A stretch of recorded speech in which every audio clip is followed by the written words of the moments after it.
Hello students, welcome to Apex Competitive Study and Training Center. আমি তোমাদের শুভ sir নতুন একটি ক্লাসে তোমাদের সবাইকে ওয়েলকাম জানাই। দেখো, ক্লাসে যাওয়ার আগে আমি আমাদের অফলাইন সেন্টার, আমাদের অফলাইনে অনেক স্টুডেন্ট পড়াশোনা করে, আমি সেটা সম্পর্কে একটু তোমাদের বলে দিই। দেখো, আমাদের কিন্তু অগ্নিবীর অর্থাৎ আর্মির ক্ষেত্রে কিন্তু পুরোপুরি ফ্রি অ্যাডমিশন। যারা যারা অ্যাডমিশন নিতে চাও এই নাম্বারে যোগাযোগ করবে। দেখো, এই নাম্বারটা তোমরা কালেক্ট করে রেখে দাও, এই নাম্বারে যোগাযোগ করবে। পুরোপুরি ফ্রিতে তোমরা এখানে অ্যাডমিশন নিয়ে পড়াশোনা করতে পারবে। আর এখানে খুব অল্প খরচে থাকা এবং খাওয়ারও ব্যবস্থা রয়েছে। এবং এছাড়াও আর্মি বাদেও, অগ্নিবীর বাদেও ডব্লিউবিপি অর্থাৎ West Bengal police, air force, BSF, SSC, GD, railway এ সকল পরীক্ষারও পড়াশোনা ব্যবস্থা রয়েছে আমাদের অফলাইন কোচিং সেন্টারে। তো কেউ যদি থেকেও পড়াশোনা করতে চাও তাদের জন্য আমরা থাকা এবং খাওয়ারও ব্যবস্থা করে দেবো খুব অল্প খরচের মধ্যে। তোমরা অবশ্যই এই দুটো নাম্বারের মধ্যে যে কোনো একটা নাম্বারে তোমরা যোগাযোগ করে নেবে। আমাদের সেন্টারটা হচ্ছে পূর্ব মেদিনীপুর মহিষাদলে। চলো এবারে আমি আসি আজকের আমাদের যে ক্লাসটা আমি করাবো। আমি আজকে তোমাদের জন্য নিয়ে এসেছি পুরো সাজেস্টিভ ওয়েতে রিজনিং এর একটি নতুন ক্লাস। তো ডব্লিউবিপি তে এই কোশ্চেনগুলো ঘুরিয়ে ফিরিয়ে কোনো না কোনো ভাবে এসে যায়। তো এই কোশ্চেনগুলো আমি তোমাদের আজকে শিখিয়ে দিচ্ছি। আশা করি পরবর্তী সময় থেকে তোমাদের কোনো অসুবিধা হবে না। চলো আমি বেশি কথা বাড়াবো না, আর একেবারে কোশ্চেনে চলে যাই। দেখো, ফার্স্ট কোশ্চেন কি রয়েছে। ফার্স্ট কোশ্চেন রয়েছে, দেখো এটা ডিরেকশন টেস্টের একটা কোশ্চেন। মোহন পশ্চিম দিকে 5 কিলোমিটার গিয়ে বাঁ দিকে ঘুরে গেল আরো 3 কিলোমিটার। অর্থাৎ মোহন প্রথমে পশ্চিম দিকে গেছে। ধরো তার স্টার্টিং পয়েন্ট এই যে বিন্দুটা, এইটা হচ্ছে তার স্টার্টিং পয়েন্ট, আমি লিখেই দিচ্ছি। এই বিন্দুটা তার স্টার্টিং পয়েন্ট, অর্থাৎ এখান থেকে সে চলা শুরু করেছে। এখান থেকে সে কি করেছে, প্রথমে দেখো বলেই দেওয়া হচ্ছে পশ্চিম দিকে গেছে। পশ্চিম দিক মানে আমরা জানি এই দিকে গেছে। এই দিকে কতটা গেছে, 5 কিলোমিটার গেছে। তাহলে আমি ধরে নিলাম এইটুকু পথটা, এই স্টার্টিং পয়েন্ট থেকে এই পথটা হচ্ছে 5 কিলোমিটার। এবার দেখো, আচ্ছা আমি এটা একটু নিচে, ঠিক আছে চলো। এরপরে বলেছে 5 কিলোমিটার গেছে, এরপরে সে বাম দিকে ঘুরেছে। তাহলে বলো, তার মুখ যদি এই মুহূর্তে পশ্চিম দিকে তাকিয়ে থাকে, সে মুখ যদি পশ্চিম দিকে থাকে, তাহলে বাম দিকে ঘুরলে নিশ্চয়ই এই দক্ষিণ দিকে ঘুরবে। দক্ষিণ দিকে ঘুরে সে দেখো 3 কিলোমিটার গেছে। অর্থাৎ এইটা যদি 5 হয়, এই বিন্দু থেকে এই বিন্দু পর্যন্ত যদি 5 কিলোমিটার হয়, 3 কিলোমিটার নিশ্চয়ই এর থেকে কম হবে। তো আমি ধরে নিলাম এইটা হচ্ছে 3 কিলোমিটার। এরপরে দেখো, তারপর সে ডান দিকে ঘুরেছে। তাহলে এই মুহূর্তে তার মুখ কিন্তু দক্ষিণ দিকে। দক্ষিণ দিকে যদি মুখ হয়, তাহলে সে যদি ডান দিকে ঘুরে, ডান দিকে ঘোরা মানে কোন দিকে ঘুরবে, অবশ্যই স্যার পশ্চিম দিকে ঘুরবে। এবারে তাহলে সে পশ্চিম দিকে যাবে। কত কিলোমিটার গেছে, দেখো বলেই দেওয়া আছে 9 কিলোমিটার। 9 কিলোমিটার মানে ধরে নিলাম এই দূরত্বটা 9 কিলোমিটার। এরপর বলেছে দেখো, এরপর সে উত্তর দিকে গেল 3 কিলোমিটার। তাহলে এখন তার মুখ পশ্চিম দিকে, উত্তর দিক মানে ওপরের দিক হবে। ওপরের দিকে 3 কিলোমিটার গেছে। দেখো, যখনই ওপরের দিকে যাচ্ছে তখন আমাকে মাথায় রাখতে হবে এইটাও যেহেতু 3 কিলোমিটার ছিল, তাহলে এই বিন্দু থেকে যখন 3 কিলোমিটার যাবে, তাহলে এই বিন্দুর সমান করে একটা জায়গায় এসে সে থামবে। মানে 3 কিলোমিটার হচ্ছে এই পথখানি 3 কিলোমিটার। তারপরে বলেছে তাহলে সে বর্তমানে তার যাত্রা শুরুর স্থান থেকে কত দূরে রয়েছে। অর্থাৎ এই যে যাত্রা শুরুর স্থান, স্টার্টিং পয়েন্ট, এখান থেকে এই যে বিন্দু, এইটা তার এন্ডিং পয়েন্ট। অর্থাৎ এই জায়গায় সে শেষে এসে দাঁড়িয়ে রয়েছে। এই বিন্দুটা কত দূরত্ব সেটাই জানতে চাওয়া হয়েছে। তাহলে তোমরা বলো, এখান থেকে এইটা হচ্ছে 5 কিলোমিটার, আর এই দূরত্বটা কতখানি হবে। এই দূরত্বটা নিশ্চয়ই স্যার এখান থেকে এই দূরত্বটা যতখানি, এই দূরত্বটাও ততখানি, অর্থাৎ এটাও 9 কিলোমিটার হবে। তাহলে পুরো এই স্টার্টিং পয়েন্ট থেকে এন্ডিং পয়েন্ট, এটা টোটাল কত কিলোমিটার হবে, এটা 5 কিলোমিটার, এটা 9 কিলোমিটার টোটাল। তাহলে স্যার হয়ে যাবে 5 + 9 14 কিলোমিটার। দেখো কোন অপশনে রয়েছে 14 কিলোমিটার, অপশন ডি তে রয়েছে আমাদের 14 কিলোমিটার। অর্থাৎ এই কোশ্চেনটার সঠিক অ্যান্সার হলো অপশন ডি, 14 কিলোমিটার। চলো আমরা নেক্সট কোশ্চেনে যাই। নেক্সট কোশ্চেন যে দেখো বলেছে, কোনটি অন্যান্যদের থেকে আলাদা। 4টে সংখ্যা রয়েছে, এই 4টে সংখ্যার মধ্যে 3টে একই জাতীয়, আর একটি সংখ্যা রয়েছে যেটা কিন্তু ওই তিনটের থেকে পুরোপুরি আলাদা, তো সেটাই প্রশ্ন করা হয়েছে, সেই একটা যে নাম্বার যেটা আলাদা বাকিদের থেকে সেটা কোনটা। তো দেখো প্রথম নাম্বার রয়েছে 1, তারপরটা 8, তারপর 27, তারপর লাস্ট নাম্বার রয়েছে 36। একটু খেয়াল করলেই তোমরা দেখবে এই 8 অর্থাৎ এটা হচ্ছে 2 এর কিউব, 27 রয়েছে দেখো 3 এর কিউব, 1, এবারে 1 কে তোমরা ভাববে কি এটা কি 1 এর স্কয়ার, দেখো এগুলো যেহেতু কিউব নাম্বার তো ভাবতে হবে 1 হচ্ছে এখানে কিন্তু কিউব নাম্বার, অর্থাৎ 1 হচ্ছে 1 এর কিউব, অর্থাৎ 1, 8, 27 এই যে নাম্বারগুলো রয়েছে এগুলো কিন্তু কিউব নাম্বার, কোনো না কোনো সংখ্যা কিউব। কিন্তু তুমি যদি 36 এটা যদি তোমরা খেয়াল করো এটা কিন্তু রয়েছে 6 এর স্কয়ার, এটা হচ্ছে স্কয়ার নাম্বার, এটা কিন্তু কিউব নাম্বার নয়। তাহলে তোমরা বুঝতেই পারছো যে বাকি তিনটে নাম্বার কিউব নাম্বার, 36 হচ্ছে এটা হচ্ছে square number, perfect square number. তাহলে এই 36ই হয়ে যাবে আমাদের রাইট অ্যান্সার। অপশন ডি তে রয়েছে 36, এই অপশন ডি 36 এই কোশ্চেনটা হলো আমাদের রাইট অ্যান্সার। চলো আমরা নেক্সট কোশ্চেনে যাই। নেক্সট কোশ্চেন বলেছে দেখো এখানেও সেই সেম চারটে অপশন রয়েছে, চারটে অপশনের মধ্যে কোনটা ব্যতিক্রম, ব্যতিক্রম মানে ওই একই ব্যাপার যে চারটে অপশনের মধ্যে তিনটে একই জাতীয়, বাদ বাকি যে কোনো একটা অপশন সেটা বাকি তিনটের থেকে আলাদা, সেই একটা কোনটা আলাদা সেটাই কিন্তু তোমাকে জানতে চাওয়া হয়েছে। তোমরা যদি একটু খেয়াল করো দেখো এখানে নাম্বারগুলো কি আছে, 117 মানে 117 আর 39, এখানে আছে 164, 41, 198, 66, 213 আর 71।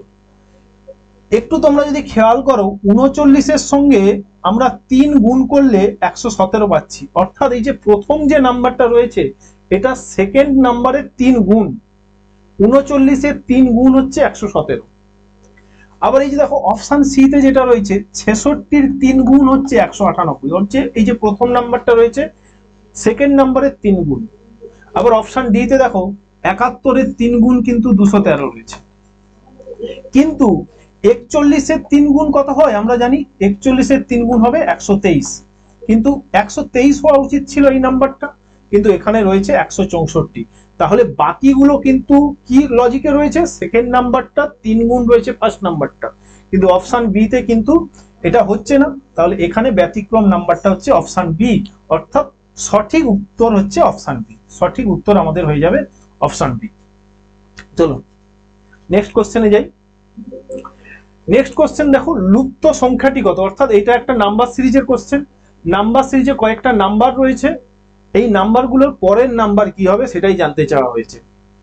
এটা খুব সোজা, তোমরা দেখো 9 আর 7 যোগ করলে দেখো তার পরের নাম্বার পাওয়া যাচ্ছে 16, 9 আর 7 যোগ করলে 16 হচ্ছে। আবার দেখো 16 আর 9 যোগ করলে তার পরের নাম্বার 25 পাওয়া যাচ্ছে, 25, 16, 25 আর 16 যোগ করলে তারপরের নাম্বার 41 পাওয়া যাচ্ছে। তাহলে সবই কি হচ্ছে, পরপর দুটো নাম্বার যোগ করলে তারপরের নাম্বারটা আমরা পাচ্ছি। তাহলে একই রকম ভাবে 41 আর 25 যোগ করলে দেখো 66, 46-এর সঙ্গে 66-র সঙ্গে 41 যোগ করলে 107 হবে। তাহলে এইখানে যে কোশ্চেন মার্ক আছে এই পরবর্তী নাম্বারটা কি হবে, পরবর্তী নাম্বারটা হবে 107-এর সঙ্গে 66 যে যোগ করে দিলেই যে নাম্বারটা আসবে, 160-এর সঙ্গে 66 যোগ করলে আমাদের আসবে 173। 173 দেখো কোন অপশনে রয়েছে, এই যে অপশন সি তে রয়েছে 173। তাহলে এই কোশ্চেনটার সঠিক উত্তর হলো 173। নেক্সট যাই। নেক্সট দেখো বলেছে নিচের দেওয়া কোন রেসপন্সটি সঠিক, অর্থাৎ এই যে কোশ্চেন যেটা দেওয়া আছে দেখো এই কোশ্চেনে কিন্তু কোনো যোগ চিহ্ন বা বিয়োগ চিহ্ন, গুণ ভাগ কোনো কিছুই নেই, শুধুমাত্র স্টার আছে। এখানে এখানে তোমাকে বলতে হবে এই কোন স্টার বলতে কোন জায়গায় কোন সাইন বসালে এই যে নতুন সমীকরণটা তৈরি হবে সেই নতুন সমীকরণটা সঠিক হবে। তাহলে আমি অপশন এ ধরে করি, প্রথমে অপশন এ তে রয়েছে গুণ, তাহলে আমি বলতে পারি 8 গুণ 5, প্রথমটাই যেহেতু গুণ আছে গুণ বসালাম, তারপরে স্টারে কি হবে সমান, তারপরে আছে 27, তারপরে আছে -3, তারপরে হবে +16। এবারে দেখো তো এই সমান চিহ্নের দুদিকে একই মান আসে কিনা, এইখানে দেখো সমান চিহ্নের বাম পক্ষে আসছে 8 × 5 40, আর ডান পক্ষে কত আসছে 27 - 3 16, 27 - 3 27 মাইনাস 3 তোমাদের হবে 24, 24 প্লাস 16। তাহলে দেখো ডান পক্ষেও কিন্তু এটা যোগ করলে 40 এসে যাচ্ছে। তাহলে বাম পক্ষ আর ডান পক্ষ যেহেতু একই চলে আসছে, তাহলে আমি বলতে পারি অপশন এটাই সঠিক, এটাই সঠিক রেসপন্স, সঠিক সিকোয়েন্স, এটাই বসালে আমার সঠিক উত্তর চলে আসছে। অপশন বি, সি, ডি এগুলো তোমরা করে দেখবে, কোনোটাই কিন্তু সমান চিহ্নের ডান দিক আর বাম দিক একই চিহ্ন বা একই মান আসবে না, আলাদা আলাদা মান আসবে। তাহলে তোমরা অপশন এটাই এক্ষেত্রে আমাদের সঠিক উত্তর হয়ে গেল। নেক্সট কোশ্চেনে যাই।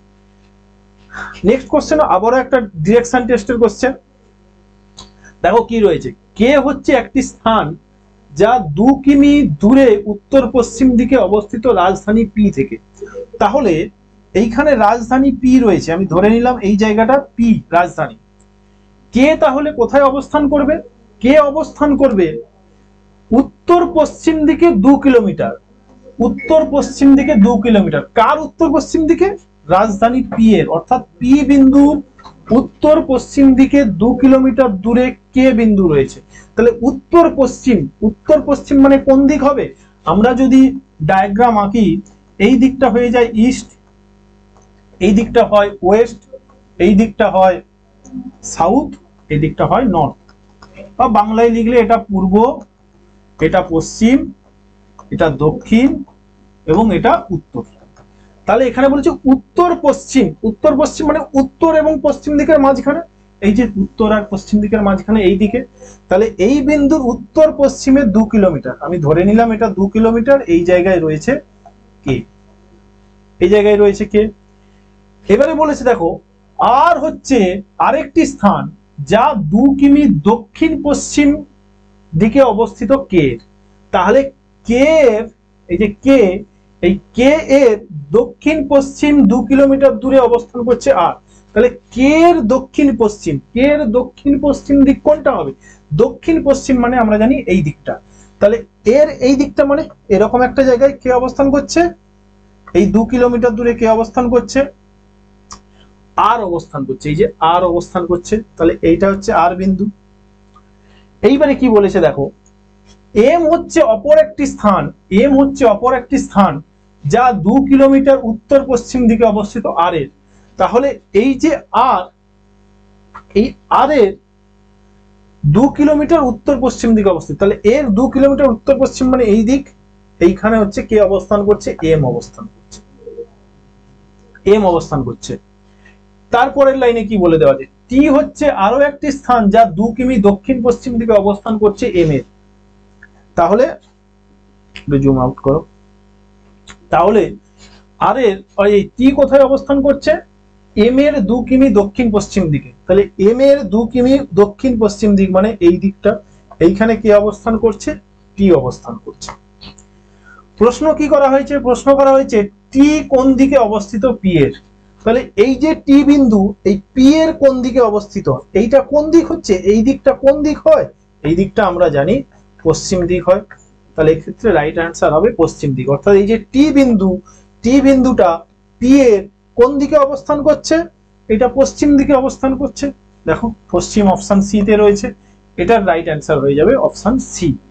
আশা করি বুঝতে পারছো। চলো নেক্সট কোশ্চেন। নেক্সট কোশ্চেন কি রয়েছে দেখো, নেক্সট কোশ্চেন একটা ভেন ডায়াগ্রাম দেওয়া রয়েছে। ভেন ডায়াগ্রামে কি দেওয়া আছে? 3টে বৃত্ত আলাদা আলাদা রয়েছে, 3টে বৃত্ত। প্রথম এই বৃত্তটা এম কে বোঝাচ্ছে, এই দিকের বৃত্ত এন কে বোঝাচ্ছে এবং এই দিকের বৃত্তটা অর্থাৎ নিচের বৃত্তটা এল কে বোঝাচ্ছে। প্রশ্ন কি করা হয়েছে দেখো, প্রশ্ন করা হয়েছে তাহলে সেই সমস্ত ছাত্রদের সংখ্যা কত যারা অন্ততপক্ষে 2টি খেলায় অংশ নেয়। এই যে অন্ততপক্ষে, এই শব্দটা কিন্তু খুব ইম্পর্টেন্ট শব্দ। অন্ততপক্ষে মানে মিনিমাম, তার মানে ম্যাক্সিমাম কিন্তু যা খুশি হতে পারে। মিনিমাম 2টো খেলায় অংশগ্রহণ করে, তার মানে কিন্তু ম্যাক্সিমাম 3ও হতে পারে, 4ও হতে পারে। মানে মিনিমাম 2টি খেলায় অর্থাৎ 2 এর বেশি খেলায় অংশ, 2 এবং 2 এর বেশি খেলায় যারা অংশগ্রহণ করে তাদেরই সংখ্যাটা জানতে চেয়েছে। তাহলে তোমরা বলো এই বৃত্তে কোন শব্দগুলো বা কোন সংখ্যাগুলো মিনিমাম 2টো বৃত্তে আছে, আবার 2 এর অধিক বৃত্তেও থাকতে পারে, মানে 3টে বৃত্তেও থাকতে পারে। দেখো এই যে 11, এই যে 11 সংখ্যাটা কি দুটো বৃত্তের মধ্যে রয়েছে? এই 11 সংখ্যাটা তো দুটো বৃত্তের মধ্যে নেই, তাহলে এই 11 সংখ্যাটাকে আমরা গণ্য করব না। 41 সংখ্যাটা কি দুটো বৃত্তের মধ্যে রয়েছে? নেই তো, ও তো একটা বৃত্তের মধ্যেই রয়েছে, তাহলে এই সংখ্যাটাকেও আমরা গণনা করব না। 18 সংখ্যাটাকেও আমরা গণনা করব না, কারণ এটা একটা সংখ্যায় রয়েছে। এইবারে দেখো বাদবাকি যে সংখ্যাগুলো পড়ে রয়েছে এগুলো কিন্তু মিনিমাম দুটো বৃত্তের মধ্যে রয়েছে।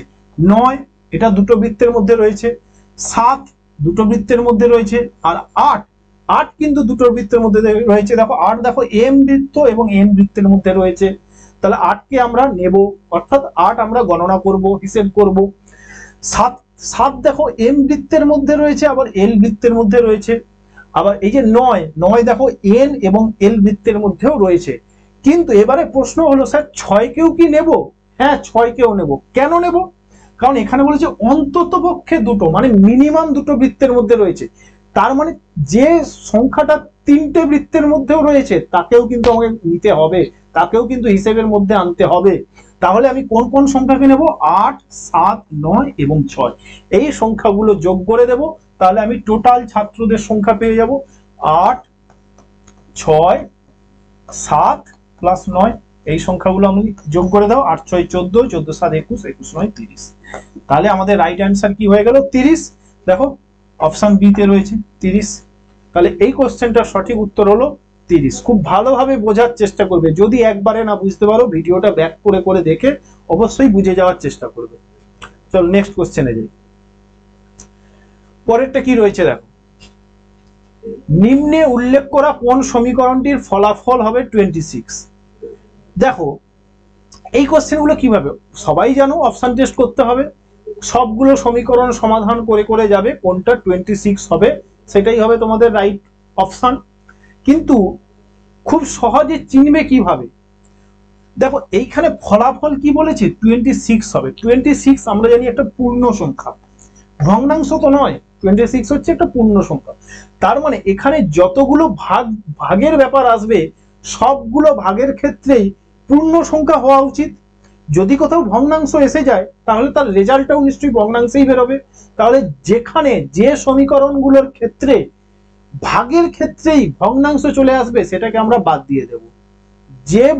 যে সমীকরণটার ক্ষেত্রে ভাগ কেবলমাত্র ভগ্নাংশ আসবে সেটাকেই কিন্তু আমরা সঠিক উত্তর হিসাবে বিবেচনা করব। তাহলে দেখো তো এইখানে যদি আমি ক্যালকুলেশন করি, এইখানে দেখো গুণ এবং ভাগ আছে, তাহলে 12 গুণ 11/13। আচ্ছা এইটা যদি আমরা ক্যালকুলেট করি এটা কি পূর্ণ সংখ্যা আসবে? এই 13টা কি ওপরে কোনো সংখ্যার সঙ্গে কাটাকুটি হবে? হবে না। তাহলে নিশ্চয়ই এই যে পুরো সমীকরণটা আমি যদি সমাধান করি তাহলে এটা কিন্তু এর রেজাল্ট, অর্থাৎ এর যে উত্তরটা বেরোবে সেটাই কিন্তু কখনোই পূর্ণ সংখ্যা আসবে না, সেটা কিন্তু অবশ্যই একটা ভগ্নাংশ সংখ্যা আসবে। তাহলে আমি দেখেই বুঝে নিলাম অপশন বি হবে না। আশা করি বুঝতে পারছো। ধরো অপশন ডি তেও দেখো ভাগ কোথায় রয়েছে? এখানে। তাহলে শুধু এইটা ক্যালকুলেশন করলে হবে না তো, তোমাকে গুণ সহ ক্যালকুলেশন করতে হবে। তাহলে এইটা হলো অপশন বি এর ক্ষেত্রে। অপশন ডি এর ক্ষেত্রে দেখো এইটা যদি আমরা ক্যালকুলেশন করি 16 গুণ 12/11। আচ্ছা এইটা কি 11 কি কাটাকুটি হবে? কারোর সঙ্গেই হবে না, তাহলে নিশ্চয়ই এটাও কিন্তু ভগ্নাংশ চলে আসবে, তাহলে এটা উত্তর আসবে না। অপশন সি তে দেখো তো, অপশন সি যদি আমরা করি 8, এখানে তো আর ভাগ তারপরে তো যোগ চলে আসছে, তাহলে ওটা নেবই না যোগটা।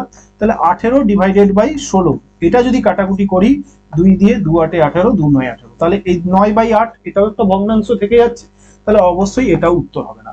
অপশন এটা করে দেখো তো, তাহলে আমরা এই পোরশনটা আমরা করে দেখব। অপশন এটা দেখো 18 গুণ 16/12।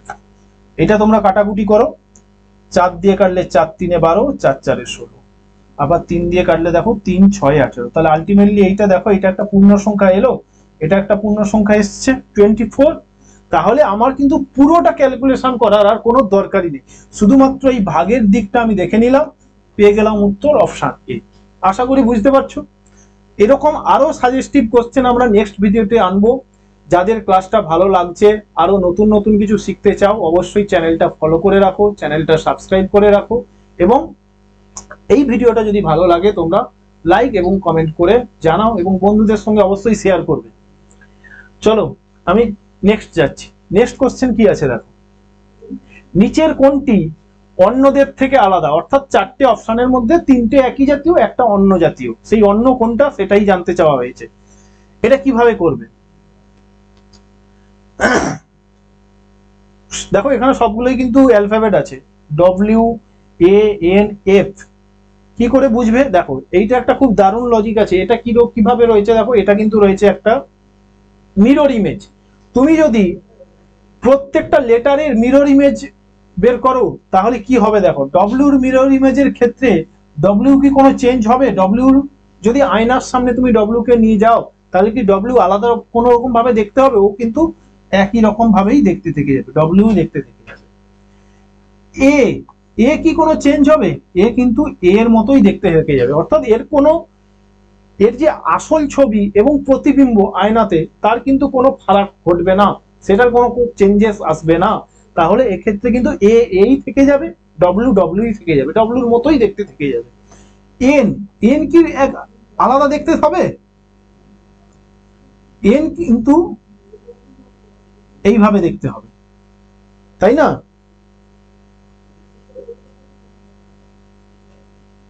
হ্যাঁ, এন কিন্তু এভাবে দেখতে হয়ে যাবে। আচ্ছা, এফ কিভাবে দেখতে হবে? এফও কিন্তু ঘুরে যাবে। তাহলে এখানে আলাদা কি হচ্ছে? এখানে তো বোঝা যাচ্ছে না আলাদা কি হচ্ছে। আচ্ছা, তাহলে আমি একটু অন্যভাবে ভাবি। এই লজিকে তো আসছে না, এই লজিকে তো আমি বুঝতে পারছি না। তাহলে আমি অন্য লজিকে যদি ভাবি, দেখো এইখানে যে লেটারগুলো রয়েছে এই লেটারগুলোর মধ্যে তোমরা খুব ভালোভাবেই বুঝতে পারছো, WFN, WF এবং N এই সবগুলো কিন্তু কনসোনেন্ট আছে, তাই না? একমাত্র এই রয়েছে ভাওয়েল। তাহলে এখানে প্রত্যেকটার থেকে আলাদা কোনটা? অবশ্যই এ।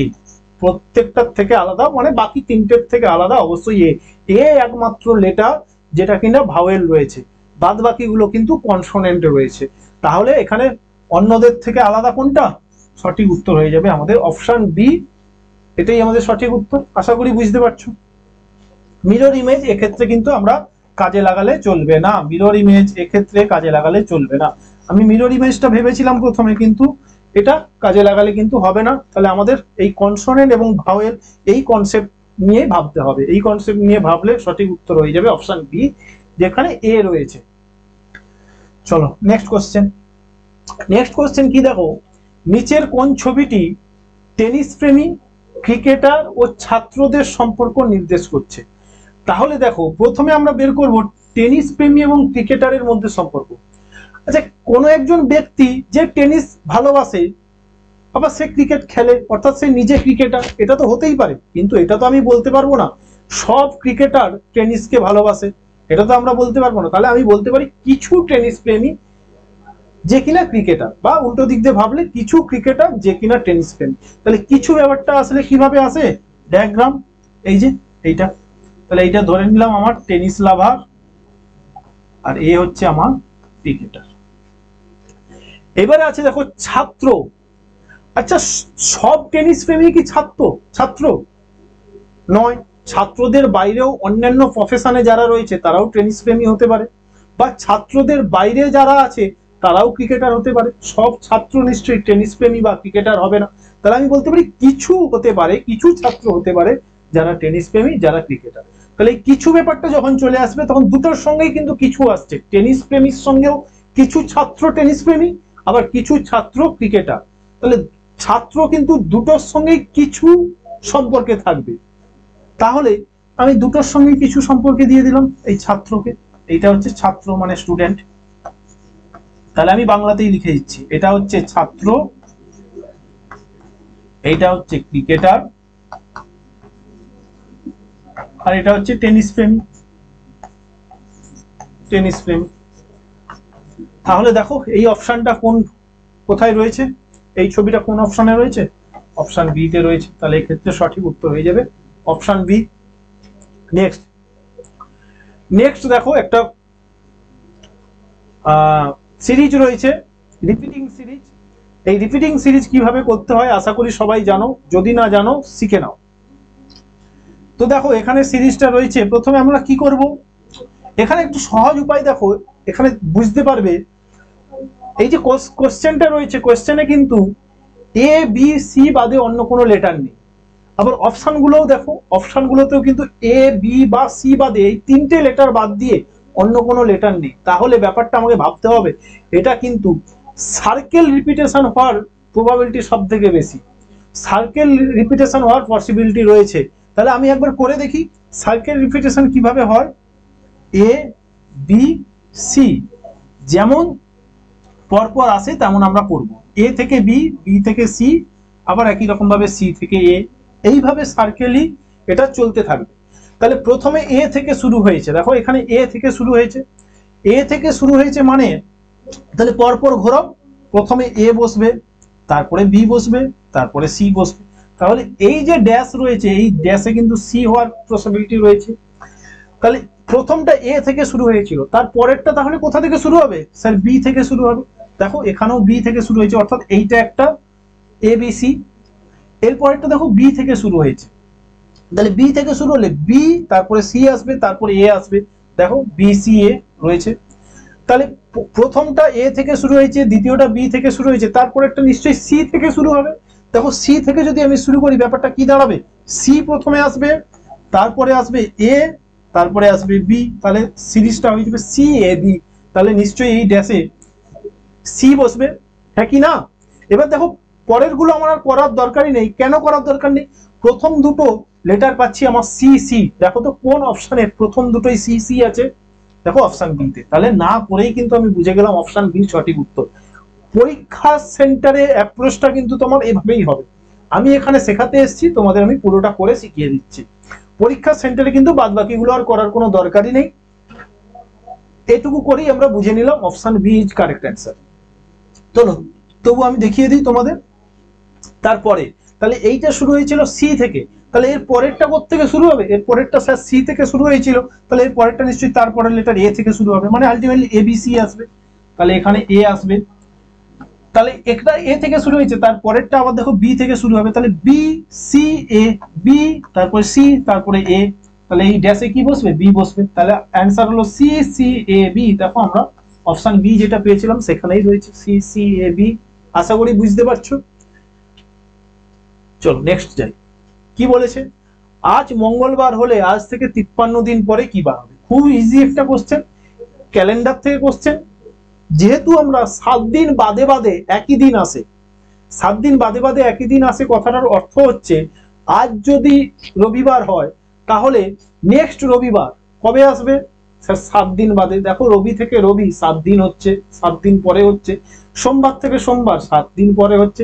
তাহলে প্রত্যেকটা বার বা প্রত্যেকটা দিন কিন্তু 7 দিন গ্যাপে গ্যাপে আসে, 7 দিন বাদে বাদে আসে।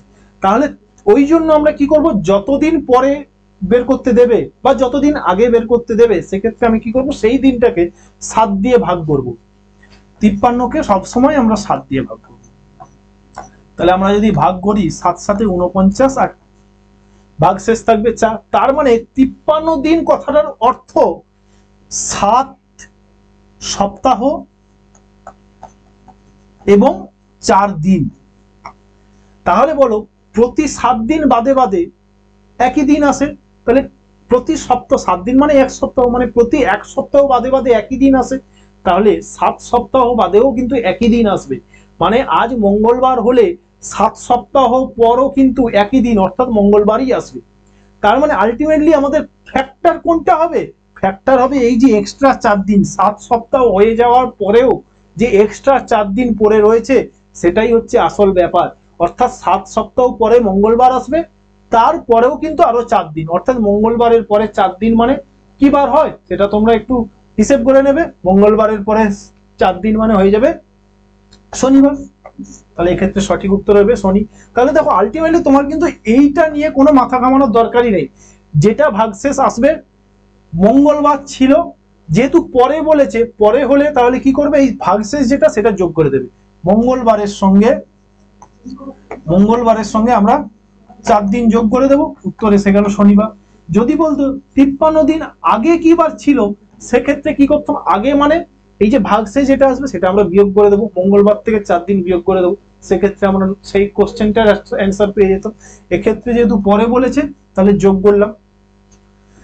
আশা করি বুঝতে পারছো। চলো নেক্সট দেখো কি বলেছে, রিঙ্কি প্রিয়া ও বিনা থেকে বয়সে ছোট। আচ্ছা, রিঙ্কি এ কি হয়েছে, প্রিয়া এবং বিনার থেকে বয়সে ছোট। তাহলে এই যে রিঙ্কিকে আমরা আর দ্বারা ডিনোট করছি, রিঙ্কি কি হয়েছে, প্রিয়া এবং বিনার থেকে বয়সে ছোট। রিঙ্কি বিনার থেকে বয়সে ছোট। বিনা সবিতার থেকে বয়সে বড় কিন্তু প্রিয়ার থেকে বয়সে ছোট। তাহলে বিনা কি বলেছে, সবিতার থেকে বয়সে বড়। এই যে বিনা সবিতার থেকে কিন্তু বয়সে বড় হবে, তাহলে সবিতা নিশ্চয়ই এই দিকেই থাকবে।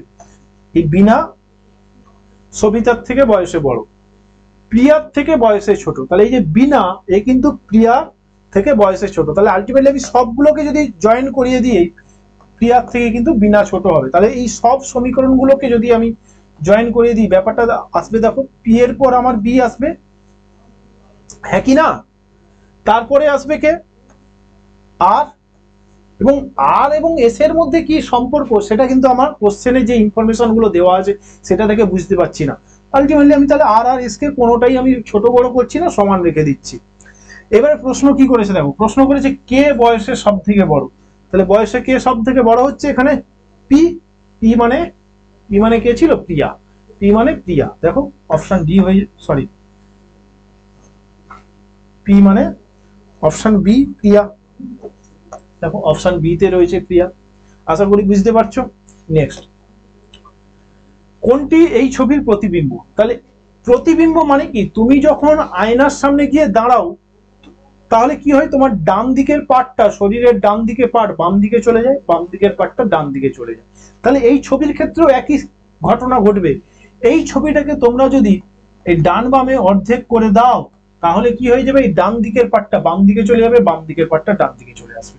তাহলে আমি একটু ছবিটা পরিষ্কার করে নিই। তাহলে ব্যাপারটা কি দাঁড়াবে, দেখো এই যে ত্রিভুজ, ত্রিভুজটার তো কোনো চেঞ্জেস আসবে না, ত্রিভুজটা যেমন আছে তেমন থাকবে, এবং এই ভেতরে যে এটারও কিন্তু কোনো চেঞ্জেস আসবে না। চেঞ্জ কোনটা ঘটবে, এই যে দাগটা রয়েছে, এই দাগটা যেটা বাম দিকে রয়েছে, এই দাগটা কিন্তু তোমার চলে যাবে ডান দিকে চলে যাবে, ব্যাপারটা দাঁড়িয়ে যাবে এরকম। আর এই যে ওপরে যে অর্ধবৃত্ত, এটারও কিন্তু কোনো চেঞ্জেস আসবে না। এটার কি ডান বাম কোনো চেঞ্জেস আসবে, এবং এর নিচে যে এই যে বিন্দুটা রয়েছে এরও কিন্তু কোনো চেঞ্জ হবে না। তাহলে প্রতিবিম্বটা এরকমই দেখতে হবে, তাই তো? তাহলে দেখো কোন ছবিটা তোমার সঠিক উত্তর হবে। অপশনে দেখো কোন ছবিটা রয়েছে, এই যে অপশন বি। দেখো এই ছবিটাই রয়েছে অপশন বি তে। নেক্সট কোশ্চেনে চলে যাই। নেক্সট কোশ্চেন রয়েছে দেখো, যদি এর ভাই হয়, এটা একটা ব্লাড রিলেশনের কোশ্চেন, এর ভাই হয় এফ, তাহলে এ এবং এফ একই জেনারেশনে, তাহলে একই জেনারেশনে যেহেতু এ এবং এফ কে কিন্তু আমি একই লাইনের মধ্যে রাখবো, এ এবং এফ একই লাইনের মধ্যে থাকবে। এবং এই লাইনটা পড়ে আমি কার জেন্ডার জানতে পারছি, কারোর কি জেন্ডার জানতে পারছি, বলেছে দেখো এর ভাই এফ হয়, তাহলে এফ এর জেন্ডার কিন্তু আমি জেনে যাচ্ছি। এফ কে হয়, ভাই হয়, ভাই অর্থাৎ সে কিন্তু একজন মেল পার্সন, পুরুষ, এই জন্য আমরা প্লাস দিয়ে দিলাম। এর জেন্ডার কিন্তু আমরা এই লাইনটা পড়ে জানতে পারিনি, তাই সেটাকে প্লাস মাইনাস কোনোটাই দিলাম না। নেক্সট কোশ্চেন দিয়েছিলাম, সি এর কন্যা হয়, তাহলে এর কন্যা কে হবে, কন্যা যেহেতু সে কিন্তু নিচের জেনারেশন, ওই জন্য আমরা নিচে রাখছি। এটা কি হয়, সি, আর এ কিন্তু কন্যা, কন্যা মানে কিন্তু ফিমেল পার্সন যেহেতু আমরা মাইনাস দিয়ে রাখলাম। পরের লাইন বলেছে কে এফ এর বোন হয়, এই যে এফ এর বোন কে হয়, কে। বোন যেহেতু একই জেনারেশন এবং কে যেহেতু বোন, তাহলে কিন্তু ফিমেল পার্সন অর্থাৎ মহিলা, এই জন্য আমি মাইনাস দিলাম। যে সি এর ভাই হয়, যে কি হয়, সি এর ভাই, এই যে সি এর ভাই কে হয়, যে, আর যেহেতু ভাই এ মেল পার্সন এই জন্য প্লাস দিয়ে দিলাম। প্রশ্ন কি বলেছে, তবে জে এর কাকা কে, তাহলে জে এর কাকা কে হবে, জে এর কাকা কে হবে, দেখো জে এর ওপরের জেনারেশন, এ কিন্তু মেল না ফিমেল আমার কিছু জানা নেই, এক্ষেত্রে আমাকে ধরে নিতে হবে এ হচ্ছে একজন মেল পারসন, কারণ কাকা বলেছে মানে নিশ্চয়ই এর ভাই তাহলে কে হচ্ছে, এফ হচ্ছে। তাহলে এক্ষেত্রে রাইট অ্যান্সার হবে জি এর কাকা হচ্ছে এফ, অপশন এ তে রয়েছে, option A is the right answer এক্ষেত্রে।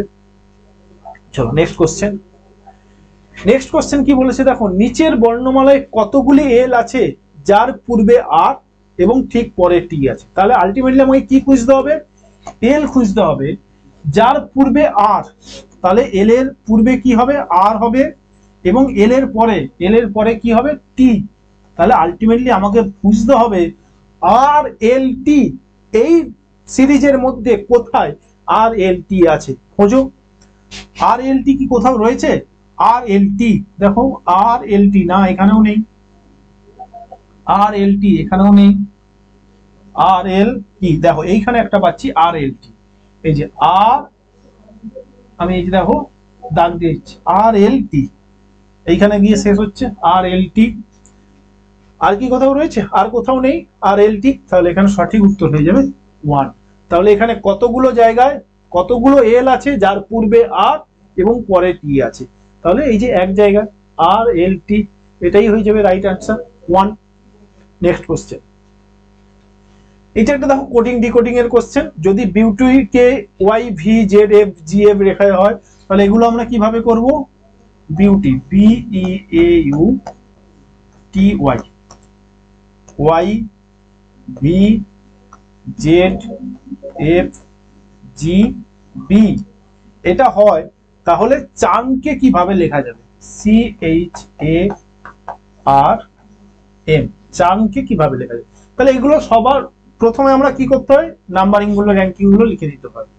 2 5 এ 1 21 20 25, এখানে 2 7 6 26 22 25। একটা জিনিস খেয়াল করো, আমরা জানি সব অপোজিট লেটারের যোগফল সবসময় কিন্তু 27 হয়। দেখো আমরা এখানে দেখতে পাচ্ছি এই যে অপোজিট লেটার বসে আছে, কারণ কিভাবে দেখেই বুঝে গেলাম অপোজিট লেটার, বি এর অপোজিটে ওয়াই, যোগফল দেখো 27 হচ্ছে, 2 আর 25 যোগ করলে 27। ই এর অপোজিটে দেখো ভি থাকে 22 প্লাস 27, 1 আর 26 27, 21 আর 6 27, 20 7 27, 25 2 27। দেখো মানে সবগুলোই কিন্তু কি হয়েছে, অপোজিট লেটার গুলো বসে রয়েছে, অপোজিট লেটার বসে রয়েছে। তাহলে একই রকম ভাবে চার্মের সব লেটার গুলোর অপোজিট লেটার বসিয়ে দেবো, সি এর অপোজিট লেটার এক্স, এইচ এর অপোজিট লেটার এস, এর opposite letter Z, x S Z, x x Z দেখো কোনো আর কোনো অপশনে নেই, কেবলমাত্র অপশন এটাই রয়েছে। তাহলে আমার আর দেখতেই হবে না, আর এর অপোজিট আই, এম এর অপোজিট এন, তাহলে এইটাই হয়ে যাবে সঠিক উত্তর, x Z N I N option A তে রয়েছে। আশা করি বুঝতে পারছো। আমাদের অফলাইন ক্লাসে কিন্তু এগুলো একদম চ্যাপ্টার ধরে ধরে বোঝানো হয়। তোমরা যদি কেউ অ্যাডমিশন নিতে চাও, খুব সুন্দরভাবে শিখতে চাও, অবশ্যই আমরা যে প্রথমে যে নাম্বারটা বললাম ভিডিওর প্রথমে বা আমি শেষেও আবার বলে দেব, ওই নাম্বারটাই তোমরা যোগাযোগ করবে।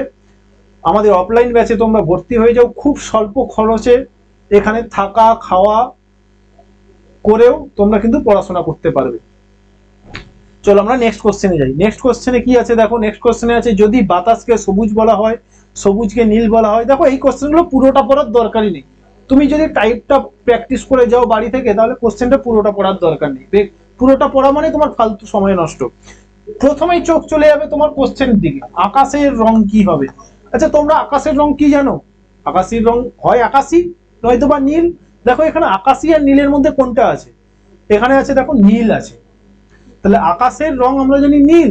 এবারে তোমরা দেখে নাও নীলকে কি বলা হচ্ছে, তোমরা খোঁজো নীলকে কি বলা হচ্ছে, এই যে দেখো এখানে দেওয়া আছে, নীলকে কি বলা হচ্ছে, আকাশ বলা হচ্ছে। তাহলে এক্ষেত্রে সঠিক উত্তর কি হয়ে যাবে, আকাশ। অর্থাৎ যে কোশ্চেনটা করা হবে তার সঠিক উত্তর যেটা হবে তাকে কি বলা হচ্ছে সেটাই হয়ে যাবে এই কোশ্চেনের ক্ষেত্রে সঠিক উত্তর। আকাশের রং কি, আকাশের রং আমরা জানি নীল, এই কোশ্চেনের ক্ষেত্রে লেখা আছে নীলকে বলা হয় আকাশ, তাহলে নীলকে যেহেতু আকাশ বলা হয় তাহলে সঠিক উত্তর হয়ে যাবে আকাশ। নেক্সট কোশ্চেন,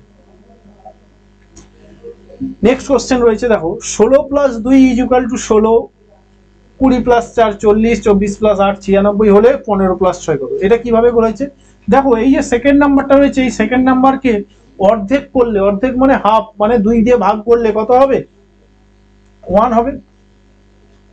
এইবারে কি করেছে, ফার্স্ট নাম্বারের সঙ্গে সেকেন্ড নাম্বারটা গুণ করেছে, মানে 16 এর সঙ্গে 1 গুণ করে দিয়েছে, উত্তর এসে গেছে 16। একই রকম ভাবে এখানে দেখো, 4 এর অর্ধেক 2, 4 কে 2 দিয়ে ভাগ করলে 2 হবে, আর 20 এর সঙ্গে 2 গুণ করে দিলেই দেখো 40 হয়ে যায়, 20 এর সঙ্গে 2 গুণ করলেই 40 হয়ে যাচ্ছে। একই রকম ভাবে দেখো, 8 এর অর্ধেক করলে 4, আর 24 এর সঙ্গে 4 গুণ করে দিলেই কিন্তু 96 হয়ে যাচ্ছে। তাহলে 15 + 6, এক্ষেত্রে ওই একই লজিক আমরা কাজে লাগিয়ে দেব। 6 এর অর্ধেক কত হচ্ছে? 6 এর অর্ধেক 3, তাহলে 15 এর সঙ্গে এই 3 গুণ করে দেবো, 15 আর 3 গুণ করলে 45, অপশন এ হয়ে যাবে রাইট অ্যান্সার। আশা করি বুঝতে পারছো। চলো আজকে আমরা একেবারে লাস্ট কোশ্চেনে চলে এসেছি। লাস্ট কোশ্চেন খুব একটা ইজি কোশ্চেন আছে। কি বলেছে, যদি প্লাস বলতে ভাগ বোঝায়, মাইনাস বলতে গুণ বোঝায়, কিচ্ছু পড়ার দরকার নেই, এত বড় কোশ্চেন পড়ার দরকারই নেই, শুধু এই সমীকরণটার দিকে চোখ নিয়ে চলে যাবে। এই যে সমীকরণটা রয়েছে, প্রথমে রয়েছে 11, প্রথমে কি রয়েছে 11 × 7 গুণ, তাহলে এবার দেখে নাও গুণকে কি বোঝায়? বিয়োগ, গুণকে বোঝায় বিয়োগ, তাহলে -7 প্লাস 21, প্লাস বলতে কি বোঝায়? প্লাসকে বোঝায় ভাগ, তাহলে ভাগ 21, 21 × 2, গুণকে কি বোঝায়? আবার বিয়োগ, বিয়োগ কত? 2 ভাগ 2, ভাগকে কি বোঝানো হচ্ছে? ভাগকে বোঝানো হচ্ছে যোগ, তাহলে যোগ 2, আবার গুণ, গুণকে বোঝাচ্ছে বিয়োগ 3, মাইনাস, মাইনাসকে গুণ 4, এটা ক্যালকুলেট করে ফেলো, অ্যান্সার এসে যাবে। দেখো 7 × 3 = 21, 1/3 বেরোলো। এখানে -2 + 2 কাটাকুটি হয়ে যাবে, তাহলে ব্যাপারটা দাঁড়িয়ে গেল 11 - 1/3 -12। এই দেখো এখানে গুণ করলে -12 চলে আসছে। এটা এবারে ক্যালকুলেট করে নাও। এখানে আমরা আরো ক্যালকুলেট করতে পারি, যে 11 - 12, এটা হয়ে যাবে -1, মানে -1 × 3 আর -1, -1 × 3 আর -1 তোমরা ক্যালকুলেট করে ফেলবে, -4 × 3, এটা যোগ করে দেবে -4। এখন অপশন সি তে রয়েছে -4 × 3। চলো আজ ক্লাস আমরা এতটুকুই করলাম। নেক্সট দিন আমরা আবার অনেক কোশ্চেন নিয়ে আসবো, 15-20 খানা সাজেস্টিভ ওয়েতে কোশ্চেন আমরা করতে থাকবো, বা প্রিভিয়াস ইয়ার কোশ্চেন আমরা করতে থাকি। যারা প্রিভিয়াস ইয়ার কোশ্চেন দেখতে চাও, তাহলে কিন্তু আমাদের অন্যান্য স্যারেদের ভিডিও রয়েছে, হয় ভিডিও পোর্শনে নয়তো বা লাইভ পোর্শনে রয়েছে, তোমরা একটু দেখে নিও। এবং সাজেস্টিভ ওয়েতেও কিন্তু আমাদের কোশ্চেন চলতে থাকবে। আশা করি ক্লাসটি ভালো লাগলো। পরের ক্লাসগুলো দেখার জন্য অবশ্যই চ্যানেলটা সাবস্ক্রাইব করে রাখো, এবং ক্লাসটা ভালো লাগলে অবশ্যই তোমরা লাইক এবং কমেন্ট করো, এবং বন্ধুদের মধ্যে শেয়ার করে ছড়িয়ে দাও। থ্যাংক ইউ, সবাইকে দেখার জন্য ধন্যবাদ।